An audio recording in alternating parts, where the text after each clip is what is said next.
Live from the Business RadioX studio, welcome to Time Well Spent with Julie Hullett, your source for inspiring stories of busy people who have made more time to do what they love. Now, here's your host, Julie Hullett. Well, hello, everyone. I'm so glad you could join us today. I'm privileged to announce that our guest is Christie Wilson. She's a dear friend and a business partner. She is the CEO and owner of Wilson Group Real Estate Services. Now, I could do an entire show on your involvement, Christie, as a corporate citizen in Nashville, but I have very limited time. So, but I want to say welcome. We're just so glad you're here. Thanks, Julie. I am so excited to be here. I've listened to several of your podcasts and enjoy you, of course, and enjoy the content. So I'm excited to be a part of this. Thank you. And as I said, corporate citizen, there's so many things you're involved in, nonprofits, corporate events. You're on hundreds of boards. I'm sure they're all glad to have you. You've made such a contribution to Nashville. You've won multiple awards.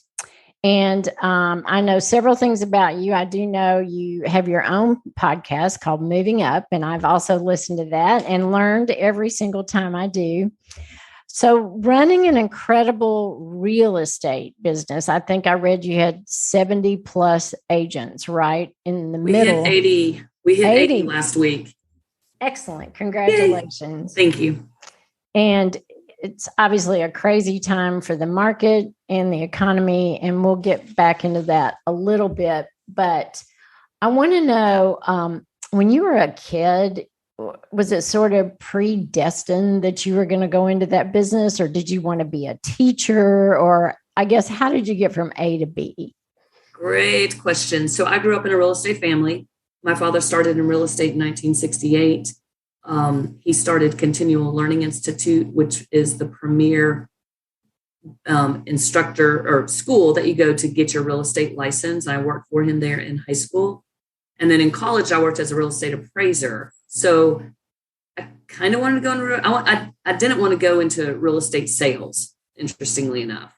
I mean, and through my life, like when I was probably in middle school, I wanted to be an archaeologist.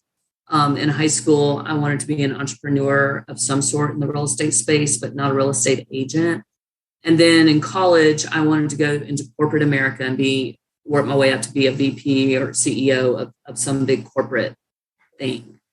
I fell back into real estate after doing many of those things and just decided, you know what, I'm going to give it a shot. My dad never forced me to go into it. And so I licensed right after high school but did not start selling until 1994. Day one, I never looked back. I was like, I found it. This is it. This is my calling. I'm in my flow, and I've loved every bit of it ever since.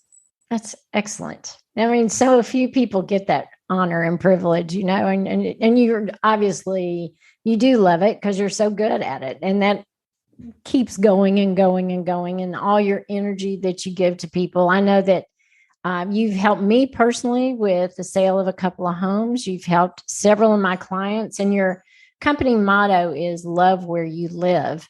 I love where I live every single day. And the clients that you've worked with me together, they feel the same way. So that's just wonderful.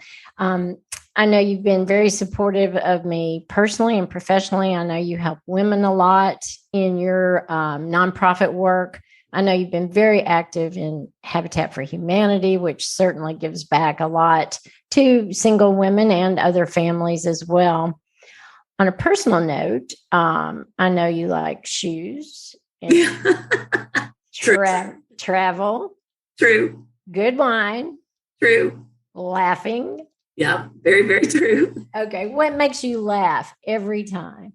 So people who are around me know I have a very low entertainment scale. I mean, it makes me laugh. Luckily, I find humor in so much. I try to find more humor in myself as I've gotten older and not take myself so seriously. Because when I was a baby agent, when I was trying to get my business off the ground, I was 24/7, work. I still played hard. I've always worked hard, play hard.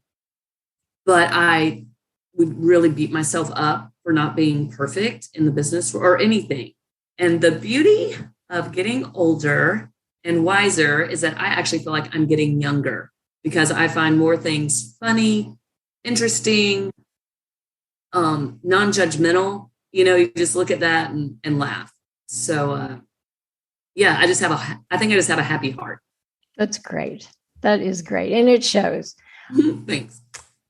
Right now, I just can't even think about the real estate market without getting a headache. And I don't know how you do it day in, day out. It's so crazy. And, I bought my first home in 1990 and my mortgage rate was 9.99. And I was thrilled because it was under 10%. Sure. Right. And people now are crying about 4 and 5. So how do you navigate that, I guess? What strikes you about the market? I mean, you've been through hundreds of cycles, obviously. So overall, what's your view of the world right now in that regard? I'm of the mindset that it's always a good time to buy or sell. Real estate is driven by so much more than your ROI. It has to do with shelter for you and your family. It has to do with your spiritual health. It has to do with where you lay your head at night, where you feel safe, where you feel secure. So people who just focus on the numbers and the resale, and I get this all the time. Oh, well, I don't want to redo my kitchen if I'm not going to get every dime back out of it. And my answer to that is, how long are you going to be in this house, do you think? Well, probably 10 years. I'm going, so what's the ROI on your enjoyment of a kitchen when you love to cook versus, oh, what if I don't get all my money back out of it? So I really help people understand their emotional ROI in their housing, hence love where you live, as well as the dollar ROI. Right now, the market, people were freaking out about interest rates. Nashville did not put the brakes on in real estate. The foot came off the gas a little bit, but the brakes did not go on. And now interest rates have ticked back down closer to 5%. They got up close to 6%. They've ticked back down closer to 5%. The mortgage interest rate, they built it in high. And so now they can come down a little bit. I don't know why Fannie and Freddie and the Fed, it makes me crazy when they do all that. But that to be said, it was bound to happen that Nashville would start to normalize. So right now we're just looking at, okay, is this our new normal or is this just a normal August?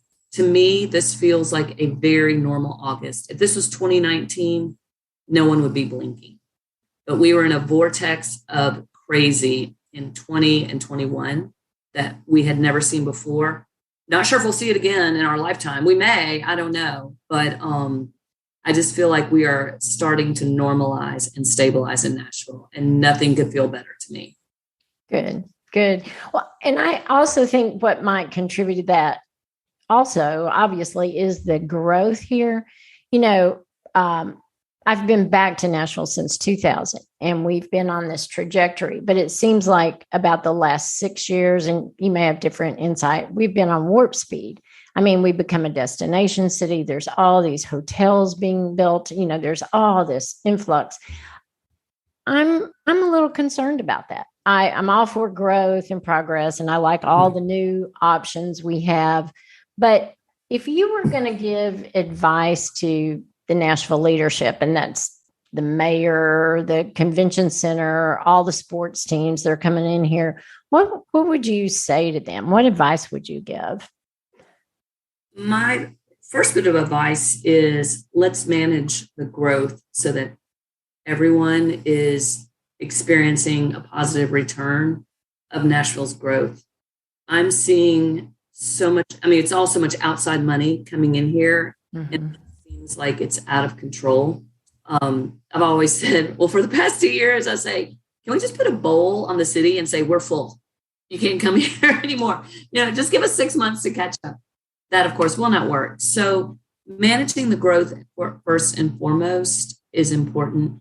And the next big piece that it gets talked about, but no solution has come up with, is we've got to fix our education system here, our school system. Families will stop coming to Davidson County if our schools don't become a viable option for the average family moving here. we're seeing these high end expensive homes coming into our neighborhoods, with people thinking, well, if I don't like the public school, I can send my kids to a private school. Well, newsflash, our schools right now are full of every child from California, Chicago, New England. Our private schools are full and not taking on new students unless perhaps they're a legacy student. So we have got to get our education system, our K through 12, working. And that I think would also help tremendously. I agree 100%. And I think maybe you should consider a side hustle as a local politician. Well, I've been talked to about that, but real estate's so much more fun. Good answer. Every day is a joy. I think in my business, I've had maybe 3 days out of 28 years that I'm like, I can't do this another day. So I think I'm on a good run. Yeah, I agree. With all the things you're involved in, how do you find true Christie time? I mean, are you able to turn all that off? I can now. I mean, it took me a long time to get here. Well, I say that I don't when I sleep at night. I mean, the chatter in my head is ridiculous. So luckily I can go on little sleep, I'm finding, because my brain doesn't get still. But I am a travel bug. I mean, you've seen my Facebook, my Instagram. I mean, I go. And I'm leaving Friday for San Diego to sail on an America's Cup sailboat. I'm so excited about that. That's something I've never done before. So I find fun trips to do is how I totally unplug. And I check in. Don't get me wrong. I don't just leave it. I still check in and make sure everything's fine. Or if people need me, I'm just a phone call away. But truly that adage of if you love what you do, it doesn't feel like work. And so sometimes it does feel like work, but oftentimes it doesn't. And when my agents are calling me, they need me, and I'm happy to be there and still be relevant in their jobs, in their careers. That's great. So you're able to get out there, take a break, still feel like you're managing what's going on at home, or not managing, but you're there to support them, which is Correct. Obviously important on both sides. Mm-hmm. If you woke up tomorrow and there was not one thing on your calendar, nothing. I know that's impossible to visualize, but just sure. I love where you're going though.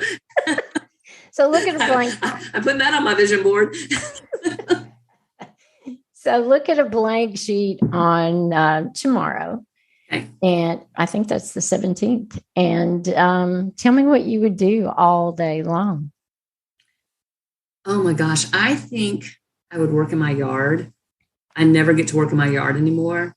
So I love working in my yard. I love sitting by my pool. I would go to the Tennessee State Museum. For those of y'all who don't know, the Tennessee State Museum, I went probably 3 years ago, right after it first opened. The museum. It is fascinating, the history of our state. So I'd actually go spend time there. I'd probably go to Cheekwood, spend time there, go on a hike, maybe go to a movie, maybe finish things. I've got 10 books on my bookshelf too that are on my bedside table that need to be read. I would fill it up and find some friends and we'd go have cocktails after. Okay. That sounds like a great day to me. You want to go? Yeah, I'm in anytime. Because your days are as empty as mine. Yeah, exactly. The museum, I'm so glad you brought that up. I do refer a lot of clients there, especially when they first moved to Nashville. And to your point about the kids, their children's education section is phenomenal. I think they just did a beautiful job. And what I really love about it is they use like Tennessee limestone and wood from our trees. You know, I just think that's a beautiful thing. I really They do. did an amazing job. And I think it's so underscored of how amazing it, I never hear about it. Mm-hmm. But it's just, I mean, I don't hear people just talking about it. So Agreed. Went to their patrons dinner Saturday night, the fundraiser for the Tennessee Waltz, which is the big event that helps fund that. And just talking about how they've been curating everything and what they do and how they got some of the things in there. It's just awesome. It is. smarter people than me. And maybe that feeds my archaeologist soul from when I was in 4th, 5th, and 6th grade. Have you dug anything up in your backyard you can share with us? Oh, gosh. I don't think so. But I just bought a new house. Not that I'm moving to it, but just it's a second home. And I can't wait to dig over there. So great. We find. Okay, good. Well, is there anything new going on with Wilson Group you want to share with us today? Well, for those of you who don't know, my company is one of the very few left-standing boutique real estate firms that is not owned by a national franchise or private equity firm. We are all Nashvilleian owned and operated since 1988. And my dad started our company then, and I grew it bigger than I ever thought. I thought I'd grow up to 25 agents, and that was probably in 2015. And it just kept coming and going, and it's been great. But we also have a full service property management division, Julie. We manage other people's rentals, and we've got about 275 doors under management right now. So if someone's interested in investment property, but don't know how to manage it or don't want the stress of managing it, like what you do, time management, this takes that off of them and lets them go do what they want to do. And we just take care of all the headache of what it feels like to have to have investment property. So I was trying to think about being on your show and my time management. I'm probably the worst person to talk about time management because I feel like I can get 24 hours done in about 8 hours. And then bedtime rolls around. And so I don't sleep and think about all the things I didn't get done, but I'm very inspirational in my calendar. Good. Well, in the rental market today, that's just got to be a sweet spot, no doubt. It really is. And it always has been. During the recession of 08 to 10, although the values were tanking, rents were going up because so many people were moving out of their houses into rental property. And that's where we really, grabbed the bull by the horns and went full throttle on property management. And it's been a great decision of happenstance, right? Where you make lemons out of lemonade. Yep. Margaritas out of lime. So it's, And so we're always looking for new opportunities there of how we can help people by managing their property and ideally selling them a property and then managing it for them. Okay. I will definitely keep that in mind. Yeah. Thank you. Sure. We're going to move now to a lightning round. You know how that works. Okay. Yep.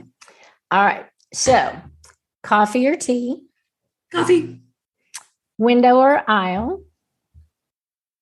Oh, I should prepare for that one. It doesn't matter to me. Sometimes I want the aisle. Sometimes I want the window. Okay. Dinner in or dinner out?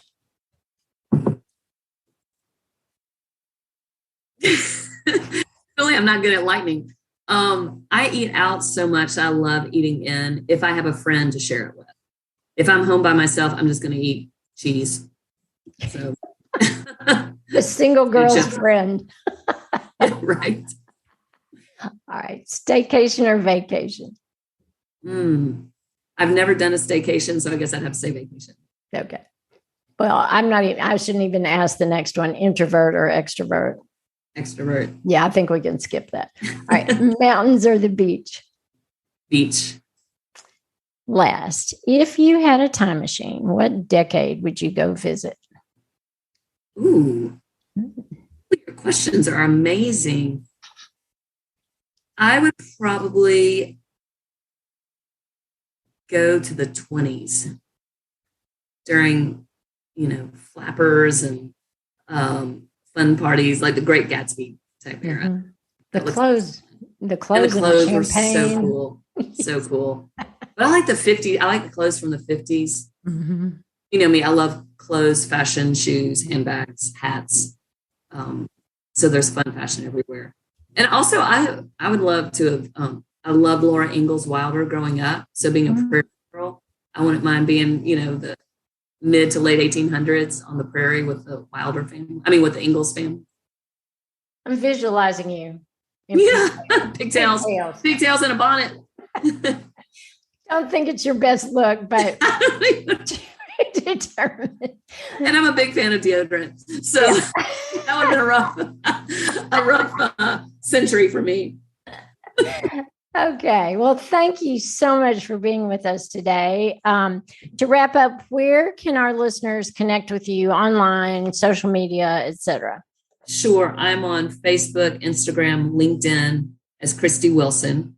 And my podcast is the Moving Up Podcast with Christie Wilson. We're on Spotify, Apple Podcast, and is it Amazon? I think, or something.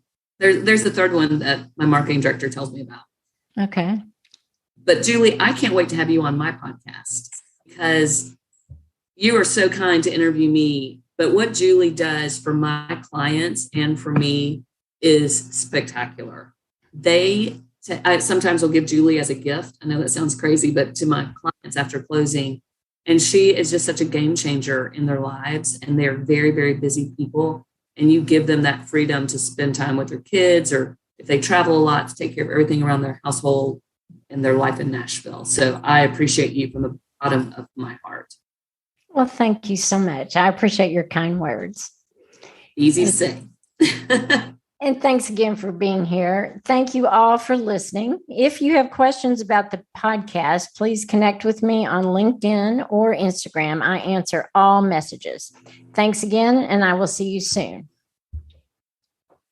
Now, here's a time-saving tip to help you make time to do more of what you love.